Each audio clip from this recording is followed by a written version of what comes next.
Welcome to part 2 on trigonometric functions and identities. We are going to look at some different angles inside trigonometric functions to determine the values. We need to use the definitions from the previous video. So if you have those at your side as we go through these, we should be able to get through them pretty quickly. If we use the definition of the trigonometric functions, we can take the tangent of 120 degrees by sketching a quick picture of what that would look like. If we know that we're going to rotate through 120 degrees, here's 90, and then we're going to rotate another 30 degrees. So we're going to be sitting about here. If we think about that, its angle to get to the x-axis, do you remember what that is called? That's called the reference angle. We can determine what the tangent will be based on this information. So if I were to say that this radius is 1 and that the angle rotated theta is equal to 120 degrees, I know that my terminal point will have signs that are negative for the x coordinate and positive for the y coordinate. I also know that the reference angle is 60 degrees.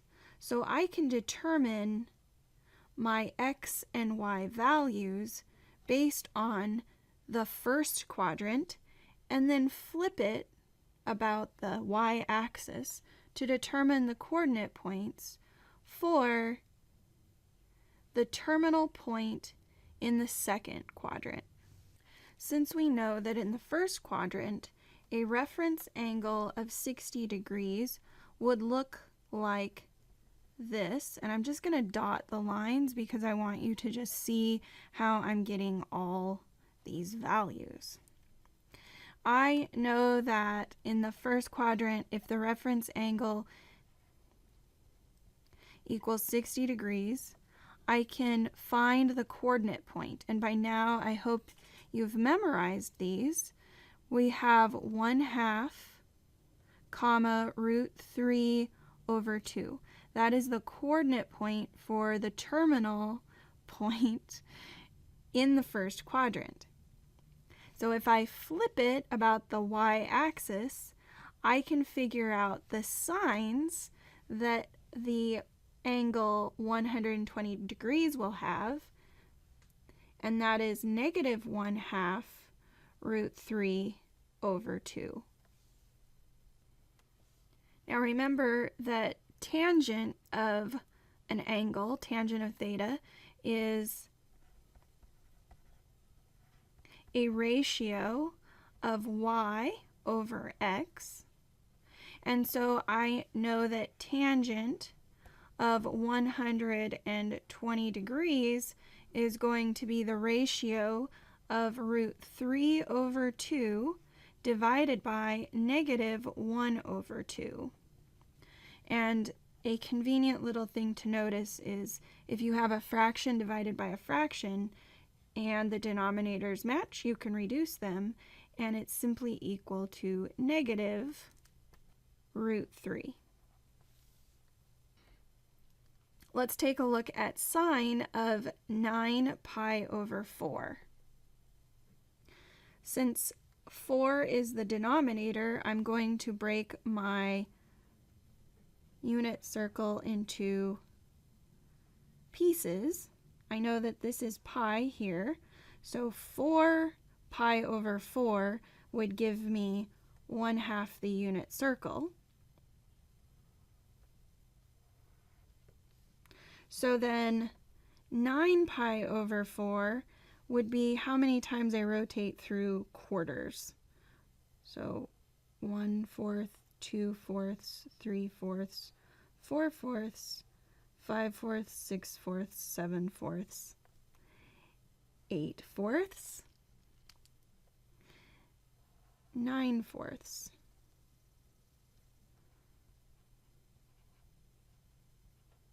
So 9/4 pi is to this first quadrant again.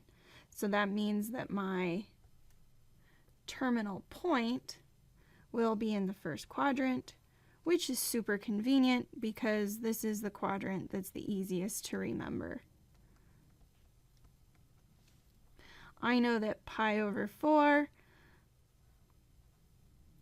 is going to be the coordinate point √2/2, √2/2, which means that the sine of 9pi/4 will be √2/2 divided by 1, which is just √2/2.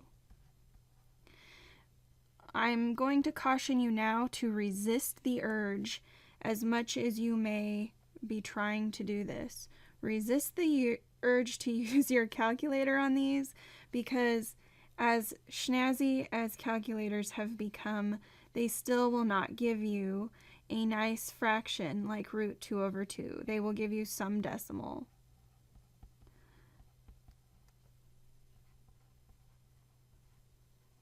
And this is preferred. So please keep track of the unit circle so you can give exact answers. Exact is better. Let's take a look at cosine of -60 degrees. That means I'm rotating clockwise this time.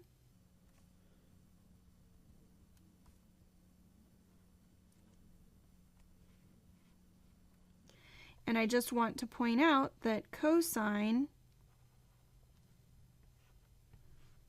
of -60 degrees is the reflection about the x-axis of 60 degrees.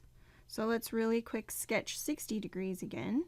Remember, that was 1/2 √3/2.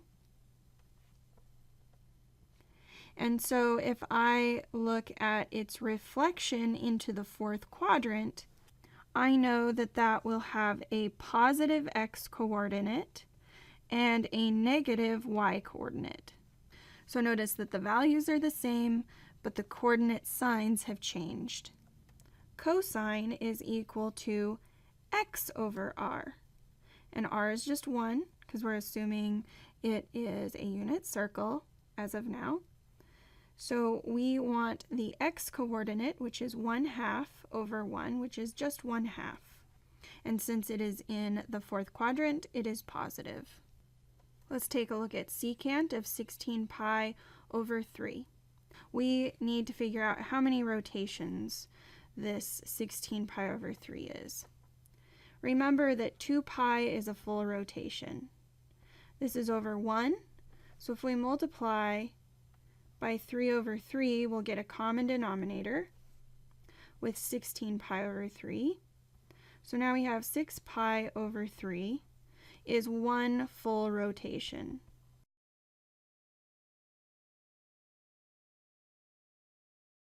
And now the question is, how many of these 6pi/3s will fit into 16pi/3? Well, two rotations would be 12pi/3, and 3 full rotations would be 18pi/3. So we will only get 2 full rotations.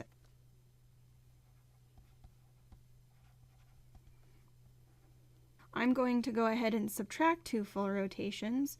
That means 16pi/3 minus 12pi/3 gives me a coterminal side or angle of 4pi/3.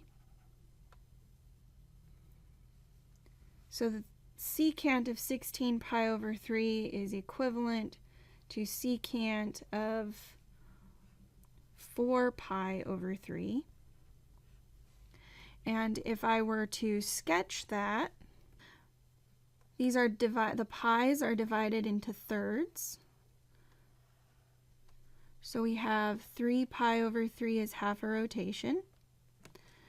So if I count through these, 1 pi, 1/3 pi, 2/3 pi, 3/3 pi, 4/3 pi. So the reference angle equals pi over 3. And my terminal point is in the third quadrant. So I'm going to sketch what my terminal point would be in the first quadrant.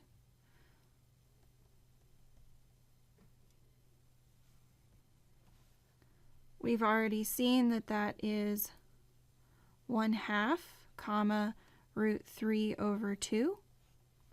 So in the third quadrant, my terminal point will be negative, negative. So negative 1/2, negative root 3 over 2. From there, I can find secant. Secant in the third quadrant is 1 over cosine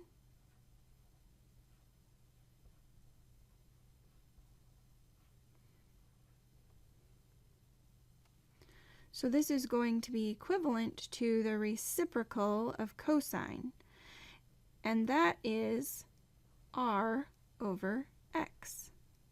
The radius is 1. My x coordinate is negative 1/2.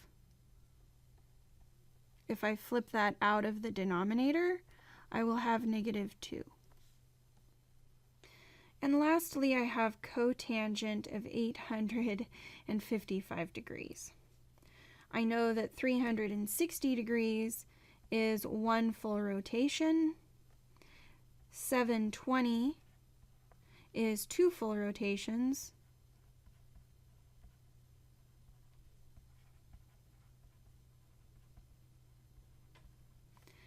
I need to find something coterminal to 855 degrees so I can sketch my graph. If I subtract 720 degrees from 855,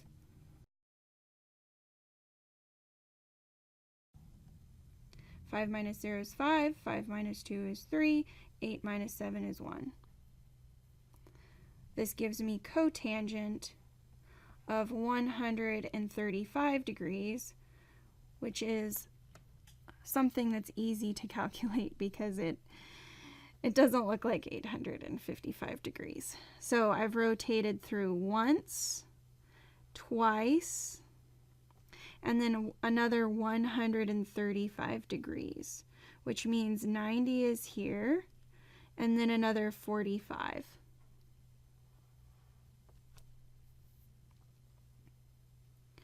My terminal point in the second quadrant for a reference angle of 45 degrees